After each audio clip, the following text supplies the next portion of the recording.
Muito boa tarde a todos. Em nome do Ateneu Flávio Martins, os nossos sinceros agradecimentos pela presença de todos, principalmente aqui aos nossos viajantes fotógrafos que nos deram a honra e o prazer da sua. Tivemos realmente a ideia e o acolhimento da parte do Alexandre, que foi o nosso elemento de contacto, para expor aqui as fotos de uma viagem que atravessou todo o continente americano. Mas isso, sobre os pormenores da viagem, ninguém melhor que os próprios intervenientes podem falar sobre isso. Eu vou apresentar aqui a mesa. Portanto, ao meu lado está o António Herá. Não, está o Álvaro Barcelos, desculpem lá. A seguir vai o Alexandre Costa. Depois está o António Barcelos e depois o António Herá, desculpem lá, e o João Vicente. São os 4 elementos que participaram nesta aventura. Esta aventura durou para quase um ano, mas isso também eles podem falar sobre isso. A exposição que nós mostramos aqui já teve a sua primeira apresentação no Casino de Lisboa.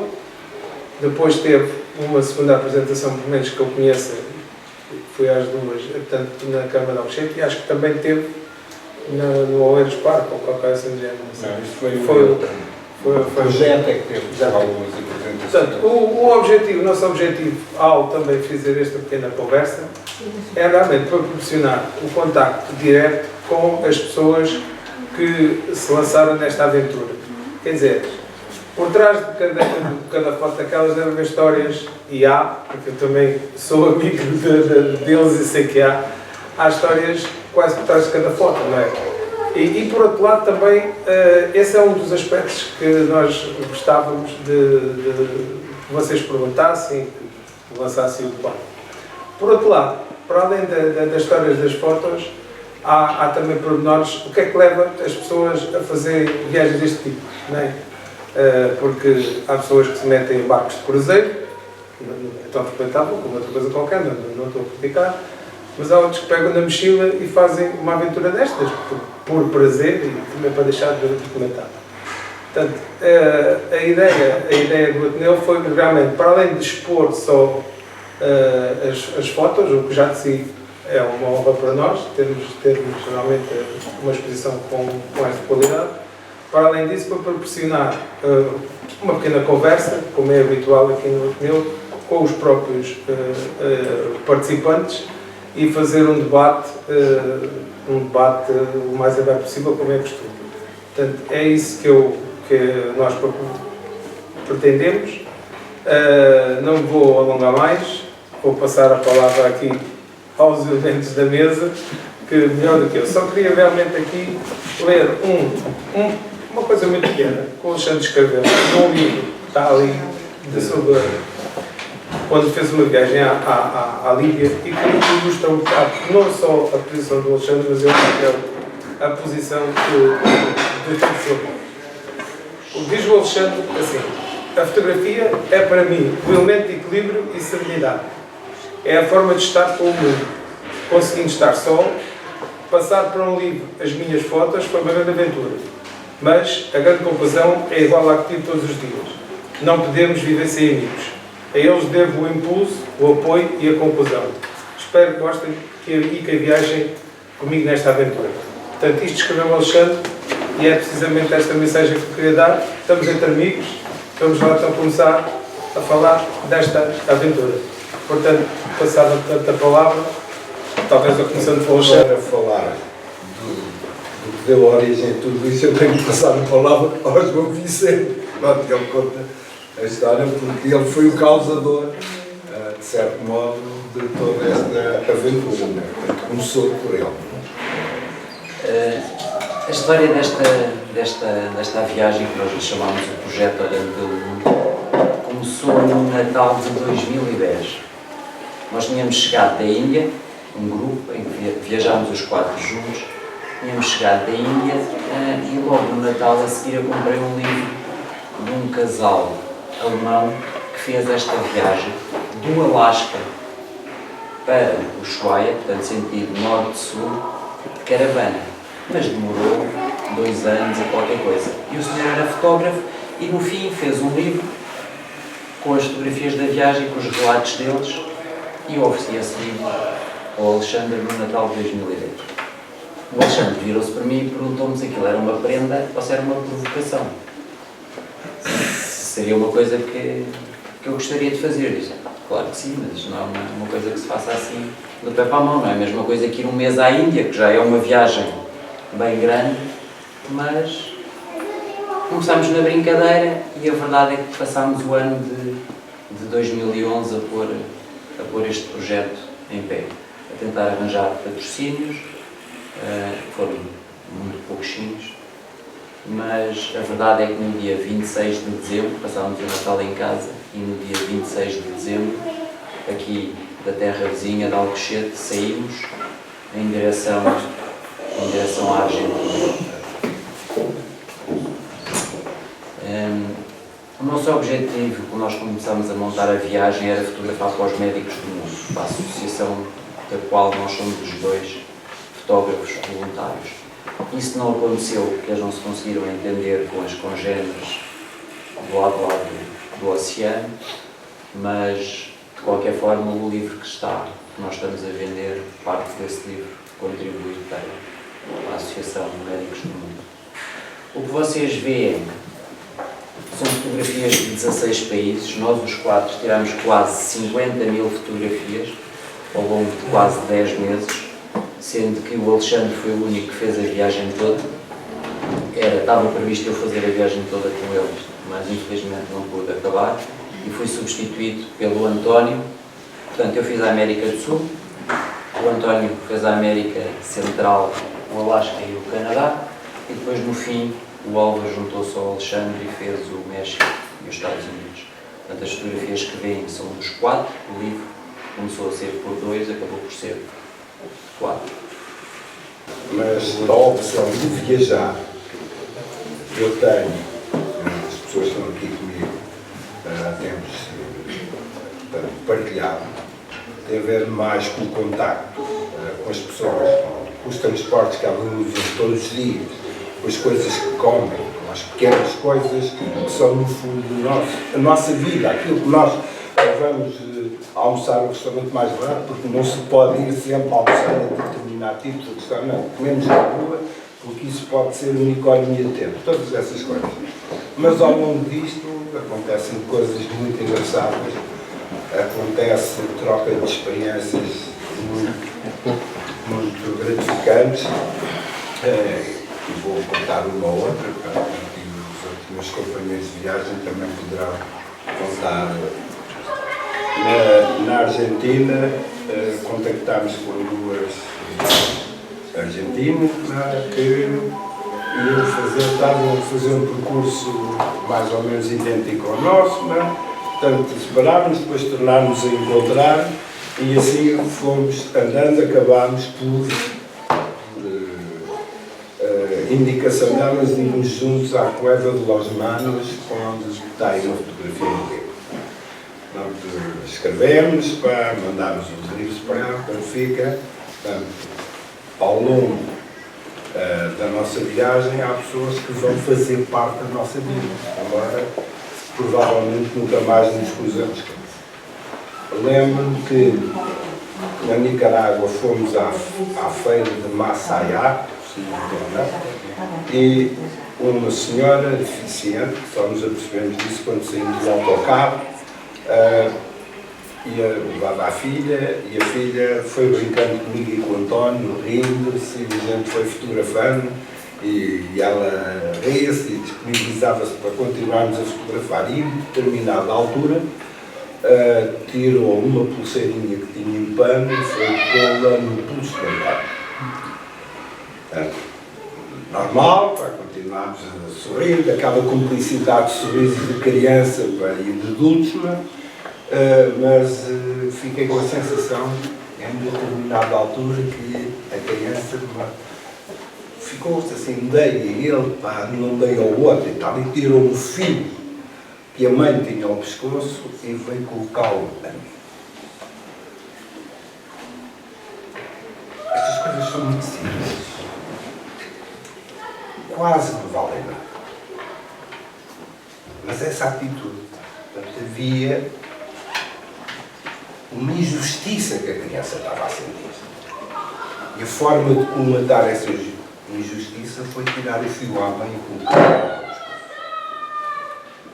as coisas vividas num determinado momento, perante pessoas com determinadas carências, isto vale muito.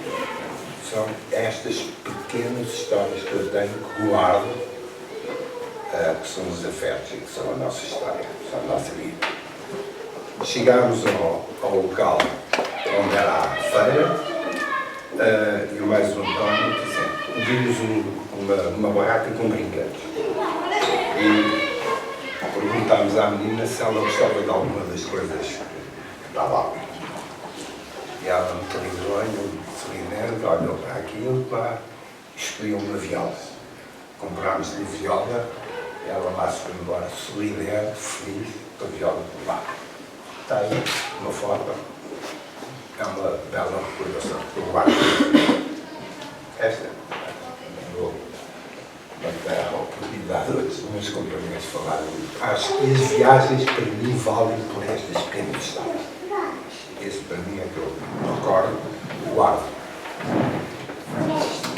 Portanto, meus companheiros também têm estas histórias. Como falarei. Eu ia precisamente continuar aproveitando as palavras do Alexandre, porque para já é uma forma de estar com amigos aqueles que já se lembram. E depois é uma forma de conhecer, mas esse conhecer não se fica no olhar para o monumento. Há outra componente que é o tentar entender, é o partilhar. E isso pode ser feito de uma forma exemplar viajando. O viajar, como disse o nosso amigo que introduziu que deu início aqui à nossa conversa, o viajar não obriga que seja, enfim, em moldes muito caros. Cada um deve escolher deve escolher ou deve ajustar essa mesma viagem à sua realidade pessoal. Não é criticável aquele que só gosta de fazer cruzeiros. É a sua forma de entender a vida, é a sua forma de partilhar. Quer eu, quer os meus companheiros de viagem e de dia-a-dia, achamos que há uma forma mais simples e mais próxima de o fazer, que alarga a possibilidade de mais pessoas o poderem fazer, que é uma forma mais barata. Isso não significa falta de conforto, não significa dormir num local asseado, com as condições básicas, fundamentais, que é uma boa casa de banho e um duche. Portanto, não significa nada disso. Portanto, é uma questão de cada um de nós ajustar o seu percurso de viagem àquilo que é a sua realidade pessoal. No nosso caso, isso foi ajustado, ia-se ajustando a cada momento e em função do percurso do local em que nos encontrávamos. A partilha e esta relação de proximidade com as pessoas desse país permitem ter uma noção, a meu ver, bem mais interessante do que somos, do que todos nós somos, baseado num princípio, nalgo que eu vi escrito há já algum tempo, que é quando partimos nunca voltamos os mesmos. Algo nos toca sempre, algo nos faz compreender melhor qual é a razão de ser da nossa passagem por aqui. Enfim, quando falamos destas coisas, destas e de outras, da questão dos afetos, sentimos que é uma passagem demasiado breve, é quase que um piscar de olhos, mas nestes momentos que, neste caso, o Alexandre e o João acabaram por me proporcionar, não é? Na medida em que eu fui arrebanhado a meio por razões, enfim, que na altura não eram as mais agradáveis, mas fui cooptado para fazer esta parte da viagem. Não que quando eles apresentaram a ideia original, que apresentaram, enfim, ao nosso grupo de amigos, desde logo tinha vontade de ir, mas a questão do tempo limitava-me pessoalmente, em termos familiares, limitava-me, não era possível. E depois, quando houve aquele momento da decisão para que o Alexandre pudesse continuar, criou-se um consenso a nível familiar e fui disponibilizado por 2 meses e meio. Foram 2 meses e meio. Foi realmente um tempo muito agradável. Sem vencimento. Foi muito agradável e realmente uma experiência muito gratificante. Mas é isso, é o sentirmos bem com nós próprios, é o tentar, quer dizer, é o contraponto àquilo que é o pouco tempo que cá estamos. Estes momentos são vividos de uma forma muito intensa e parece que isso colmata tudo mais, parece que aquilo foi uma eternidade. Foi uma viagem muito interessante. Hoje, por acaso, e agora passo a publicidade à companhia da IOCEL. Hoje ouvi que a TAP vai começar a voar para o Panamá. É um local interessante. Cada um daqueles países, as distâncias ali na América Central, foi o que eu fiz. Uma das partes que me calhou fazer. É muito diverso. Quer dizer, os países são muito diversificados, quer dizer, embora seja toda ali, haja ali uma componente comum em termos da maneira de ser daquele povo que é muito alegre, muito comunicativo, quase que nos sentimos em casa, porque a língua ajuda e depois aquela forma de estar, aquilo parece que estão sempre a mexer, não é? Nós, na Nicarágua também, em Granada, porque as cidades têm nomes espanhóis, daqui da península, e realmente chegamos ali e é como se não tivéssemos feito um trajeto tão grande e tivéssemos ido aqui à Andaluzia. E aquilo, as pessoas estão na rua a jantar, esplanadas, restaurantes, e depois estão a comer e interrompem há música por todo lado, interrompem a refeição e está tudo a dançar. E nós estávamos ali os 2 chapadinhos a comer um gelado e aquilo é uma vivência, parece que aquilo se entranha, não é? E há ali um estado de espírito muito interessante, muito interessante. Portanto, com a proximidade de voos diretos, é só prepararem o trajeto e partir aqui. Porque é muito agradável. Pronto, passava aqui ao... Bom, eu queria começar dizendo que adoro viajar. Às vezes nem sei porque é que viajo, mas dá-me imenso prazer viajar e o meu principal interesse passa por conhecer as civilizações completamente diferentes da nossa e das quais muitas da nossa maneira de estar, de ser nos chegou através dos tempos. E tenho tentado ir conhecer aquelas civilizações que deram origem à civilização presente. Por exemplo, o Iraque era um país que eu gostaria imenso de ir, a Etiópia era outro que eu gostaria imenso de ir, e por razões óbvias, e a Arábia Saudita, por razões óbvias, é difícil aceder a esses países por diversas razões. E portanto, eu tenho tentado um bocadinho andar pelo mundo no sentido de conhecer civilizações que algumas delas não me seduziram no princípio. No princípio começou-me a seduzir o mundo helénico, do qual eu viajo muito para aquela zona, para a Grécia, mas a Grécia foi um mundo nos tempos áureos do Alexandre. Portanto, quase tudo o que é Mediterrâneo já foi Grécia.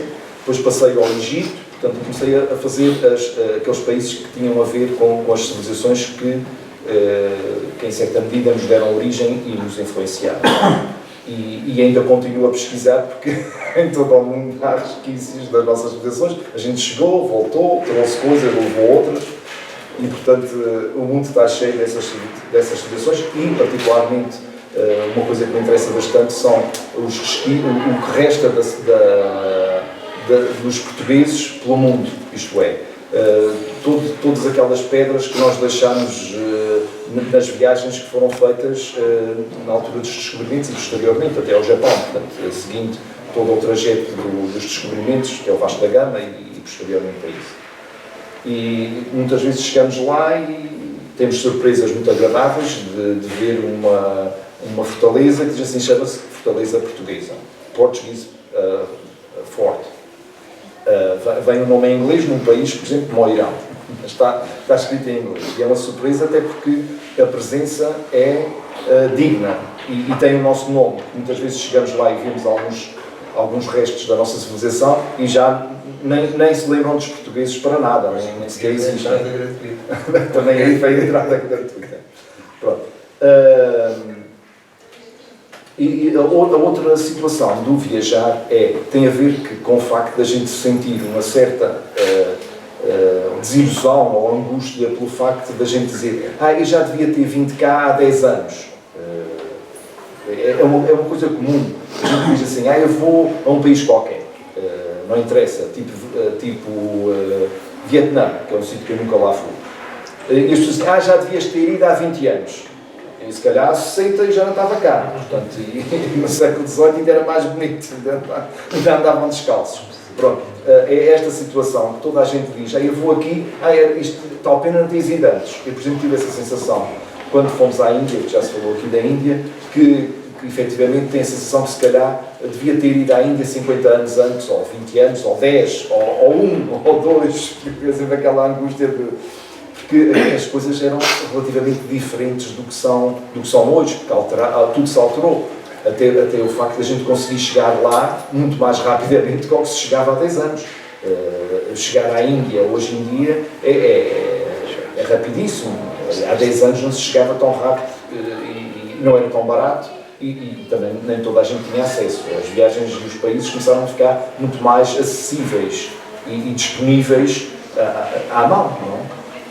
Portanto, eu acho que, e já estou muito mais descansado em relação a isso, o tempo em que eu for é aquele que eu tenho que gozar. Se as pessoas já usam telemóveis, quando eu cheguei a Cuba há uns anos, eles usavam os telemóveis, mas eram dummies, eram ofertas ou telemóveis os estrangeiros deixavam lá de telemóvel sozinhos, porque não tinham rede nem dinheiro para pagar e depois ainda por cima os telemóveis lá eram controlados pelo Estado, portanto eles passeavam-se na rua com um telemóvel a falar com eles próprios, mas assim alto para as pessoas verem e ouvirem. Hoje em dia não é bem assim, a gente tem internet em todo o lado, nos autocarros, porque há países como alguns que a gente fez, por exemplo, o México, nos autocarros a gente tinha wireless, uma coisa que, adeus, também vai daqui de Lisboa ao Porto. Isto é só para perceber que algumas coisas que a gente pensa que vivemos numa Europa privilegiada e com muitos luxos, isso nem tudo é verdade. Há países que nos surpreendem, os autocarros, por exemplo, no México, que foi o país que eu fiz com o Alexandre, e comparativamente com os Estados Unidos, o México tem uma rede de autocarros de alta categoria que nos surpreenderia a qualquer português que entrasse naqueles autocarros. E o México é um país que aparentemente é pequeno, que está encostado aos Estados Unidos, porque ele é muito maior do que Portugal. Aqui parece uma coisinha pequenina, mas não é, um país enorme. Pronto. Isto só para dizer que o viajar está muito mais à mão e também, de alguma forma, as coisas nós já conseguimos planear o dinheiro que levamos e o que é que podemos economizar um bocadinho à distância e mesmo em loco. Eu gosto muito de viajar à bolina, isto é, gosto de analisar as coisas, as linhas gerais é preciso estabelecê-las, do meu ponto de vista, mas depois sou capaz de mudar de um lado para o outro e falar com uma pessoa que está a viajar, que eu acho graça, que diz, olha, vai ali que é muito engraçado, e eu sou capaz de agulhar e andar um bocado aos zigzags ali, com alguma lógica. E, portanto, economia de escala a gente também tem que fazer. Se a gente um dia diz, olha, quero ir ver os glaciares, e percebe que tem que ir ver os glaciares de helicóptero, tem que olhar para a conta bancária, porque é assim.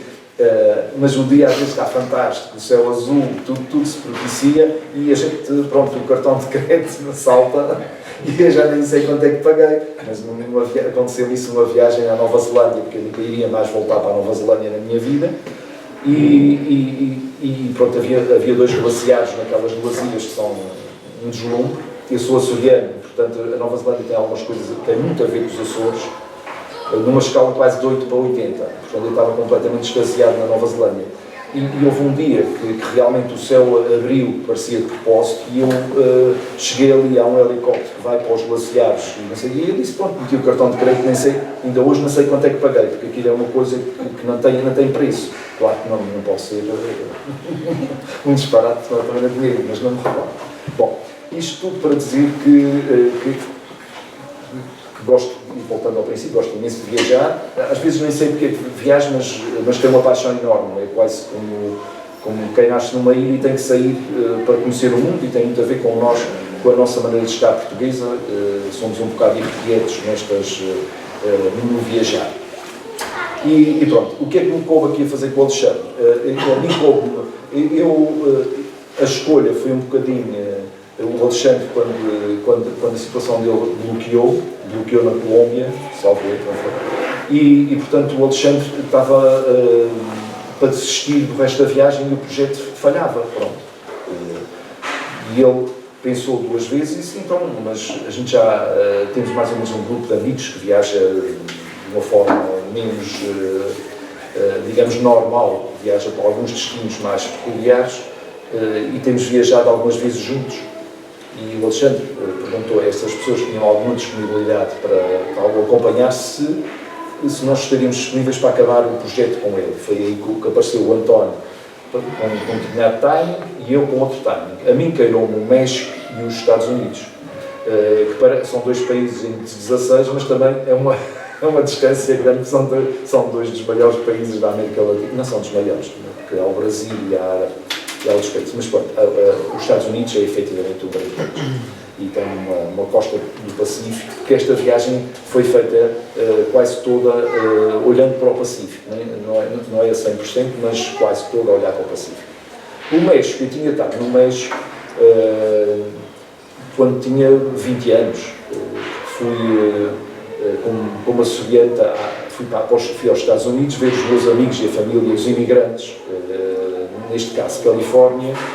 Eu tenho há muitos amigos que estudaram comigo no liceu e depois os pais emigraram para a Califórnia, e portanto eu fui lá a Los Angeles, e eles são incansáveis, os imigrantes, não sei se têm esta experiência, mas os imigrantes açorianos que vivem na América são incansáveis, às vezes até demais, que a gente tem, se queremos fazer alguma coisa, temos de dizer, só chego no dia tal, para a gente poder fazer alguma coisa sozinhos, porque senão eles andam connosco numa canseira que não nos largam, nem para almoçar, nem para jantar, e levam a mal se a gente não estiver disponíveis para eles nos acompanharem sempre. Então, eu fui com 20 anos, na altura a gente só podia sair com 7 pontos, não sei se muita gente aqui deve se recordar dessa situação, e portanto eu estava mais ou menos protegido pelos meus amigos que me pagariam algumas coisas. Com 20 anos eles não têm quase dinheiro, portanto havia assim aquelas coisas de famílias, pagam isto, pagam aquilo. E eu lembro-me de chegar aos Estados Unidos e queriam-me mandar embora para trás porque eu não levava dinheiro suficiente. Portanto, os Estados Unidos hoje em dia também fazem algumas pessoas isso.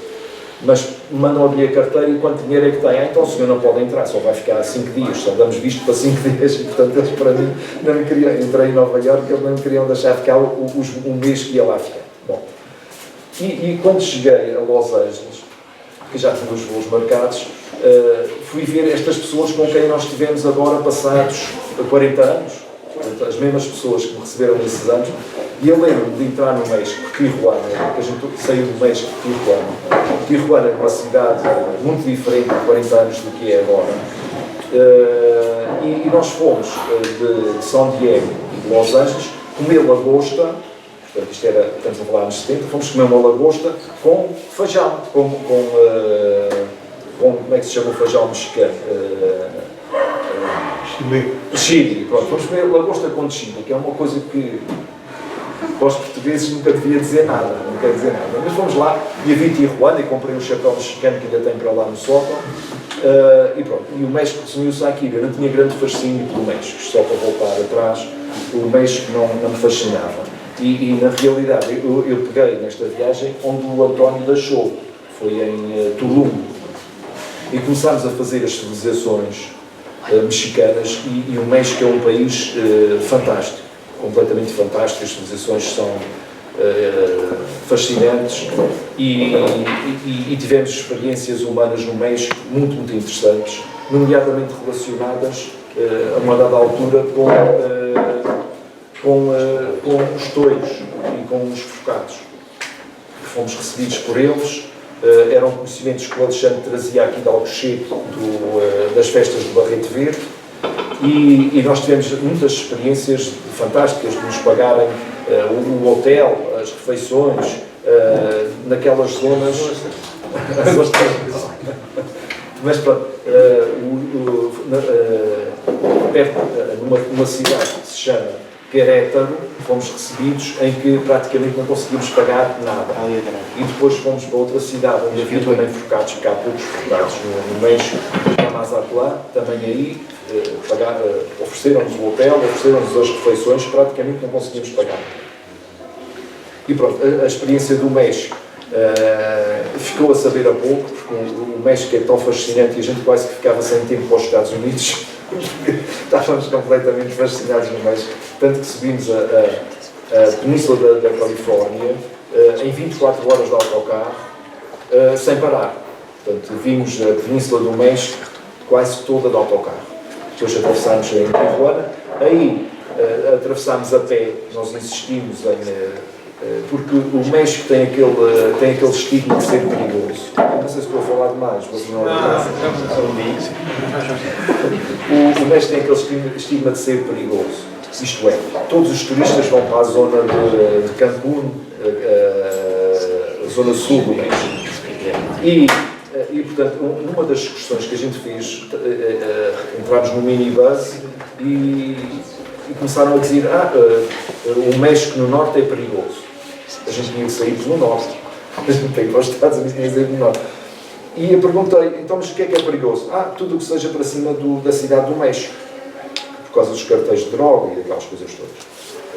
Eu olhei para o Alexandre, nem lhe disse, eu disse assim, se calhar melhor a gente apanhar um avião da cidade do México e pôr-se nos Estados Unidos, porque se isto é tudo perigoso. Bom, o que é certo é que há este estigma, mas a realidade às vezes só aparece nos telejornais e às vezes a gente pode estar no lugar errado, à hora errada, mas pronto, nós fizemos o México de uma forma quase toda pacífica, mesmo para cima da cidade do México, onde que saímos de Tijuana. Efetivamente, segundo, eu não conheço bem, nem sei se estou a falar certo, a rota da droga passa mais por uma zona mais interior, atualmente. Portanto, nós saímos pela Península da Califórnia, aquilo é realmente fascinante, mas nós já não tivemos tempo para parar. A nossa experiência nos Estados Unidos, que também não era um país que me seduzisse, já lá tinha estado quando tinha 20 anos e tinha outros interesses nessa altura, porque a gente também vai mudando de interesses com a idade, não é? Na altura eu gostava muito de ir a Hollywood e andar naquelas coisas todas, nas Disneylândias, que hoje em dia também as pessoas gostam de ir. Na altura, para mim, também eu fui um bocado receoso, mas adorei, porque a gente fica a sentir-se criança lá, eu já tinha 20 anos, e, pronto, era uma criança, se calhar, nessa altura, mas senti-me ainda mais criança na Disneyland. Portanto, os interesses eram completamente diferentes. Agora, a gente passava um pouco por, as nossas linhas gerais passavam por ir aos parques naturais dos Estados Unidos, aqueles que nos ficavam à mão, porque os Estados Unidos é um país de uma dimensão inacreditável e, portanto, tem muitas coisas para ver. E, efetivamente, nos Estados Unidos, eu voltei aos meus amigos, voltei para casa, não voltei. Eu conheci uma prima pela primeira vez, que tem 60 e tal anos, portanto, ela recebeu-me em casa, a mim e ao Alexandre, e foi emocionante esse facto. E depois fui para casa de outra amiga, que entretanto já tem netos, desde há 40 anos. E, portanto, começámos a fazer aquele circuito de eles nos ajudarem, vamos daqui para ali, e começámos, finalmente, chegou a altura de dizer adeus aos amigos e fazer o nosso trajeto. Essa prima que eu tenho lá, decidiu acompanhar-nos, portanto, por disponibilidade dela, pegou no carro dela e disse, então eu vou com vocês. E então foi fazer os parques naturais dos Estados Unidos, que eu nunca tinha sonhado fazê-los, e que achei Grand Canyons todos aqueles parques que eles têm imensos e muito bem tratados, e também economicamente, mas muito bem tratados e com muitas facilidades na visita. A América é um país de carros, portanto, o facto de ter um carro também facilita muito. Por exemplo, a Yosemite, se a gente vê carro, entra para um lado e sai para o outro, vê umas coisas e não fez nada lá. Portanto, alguns parques, os parques dos Estados Unidos, nós algumas vezes entrávamos, parávamos o carro e eles depois tinham autocarros movidos a eletricidade ou alguns meios menos poluidores e depois tinham circuitos e a partir e paragens. E a gente saía, fazia o que, ou subia uma montanha ou qualquer coisa e voltava ao autocarro, voltava ao circuito. Portanto, as coisas são super bem organizadas, surpreendentemente, e não tão... eu não achei os Estados Unidos e os parques deles tão obsessivos, isto é, a presença de câmaras de vigilância, que é uma coisa que começa a ser comum em toda a Europa, e os Estados Unidos provavelmente também as terão em alguns sítios. Por exemplo, eu nos parques não senti essa presença. Portanto, eles controlam de alguma maneira, mas não de uma forma obsessiva como alguns países menos cotados o fazem. E pronto, e acabámos por chegar a São Francisco e acabámos por apanhar o avião e adeus viagem, e aí fechámos a loja. E eu agora peço desculpa ter falado tanto e entrego a palavra de novo a quem quiser perceber. Eu vou contar dois apontamentos que não têm a ver com esta viagem, mas acho que são engraçados e valem a pena contar. Na Etiópia fomos para o sul, para o Val do Long, que é um rio, onde vivem aqueles povos em que as mulheres usam um prato no lado inferior. Então a negociação para passarmos o rio era complicada, foi complicado, houve alguns serviços, o António também foi nessa viagem, e quando chegámos ao outro lado, os fulanos pediam dinheiro para a gente os fotografar. Então uma senhora com um bebê às costas, pedia-me 2 moedas, 2 birros, para eu tirar uma fotografia.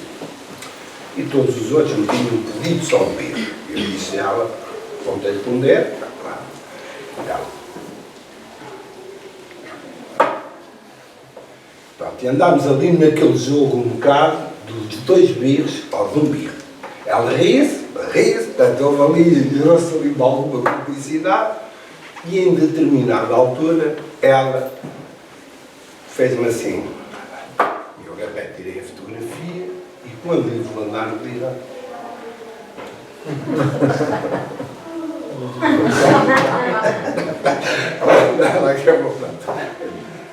outra história foi em 2003, foi a primeira grande viagem que eu fiz na minha vida, foi ao Vietnã. O Álvaro teve falado no Vietnã. E fomos, tínhamos um percurso de montanha, de caminhar, e o primeiro percurso que fizemos, chegámos à aldeia já de noite. Nessa aldeia nunca tinha estado, já tinham passado por lá europeus, mas nunca tinha estado lá um grupo de europeus. Então as casas deles que funcionam como celeiro, têm a casa, portanto, com uma parte de baixo onde vivem, a parte de cima é onde comem, onde guardam os cereais, isso. Então era aí, chegámos aí, começámos a estender os sacos de dormir para nos deitarmos, enquanto a família estava preparando o comer.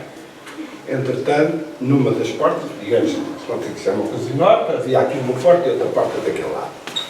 Estávamos ali a ajeitar as tarimas para dormirmos, e começam a aparecer naquela porta, da porta que estava mais próximo de nós, cabecinhas, pequeninas, maiores e tal, tudo explicado. Entretanto, chega o comissário político lá do sítio, ser o presidente da junta, a correr com os miúdos, estás ali. Os miúdos apareceram, começam a aparecer da outra porta, o comissário político já não tinha poder naquela brincadeira. Os putos achavam muita graça e chegámos ao pé de nós e começavam a achar os gajos de cada vez. E vejo na cozinha, portanto, eles tinham um espaço no próprio, em toda a, digamos, chamar armazém, tinha um espaço para cozinhar. E vejo uma senhora com o bebê ao colo, tirava a hoje, mastigavam e passava da boca dela para a boca do bebê. Portanto, eu lembro, na minha infância, ouvir falar disto, que na província davam aos bebés a comida desta maneira. Portanto, tais coisas insignificantes, pequenas, mas que nos marcam e que nos deixam imagem de mundos que se vão extinguindo, de experiências que nós ouvimos e lemos, mas que não as vivemos. E estas pequenas coisas são, de facto, para mim, a delícia da viagem. É o encontro com as pequenas e grandes coisas que são a razão da vida. Estas é a razão da vida. O resto, aqueles grandes problemas que a gente estou a falar, das trocas, isso tudo, esmagam-nos, dão-nos cabo da vida, da nossa serenidade, mas não é aí que está a felicidade. A felicidade está nestas pequenas coisas. Este é o meu sentido.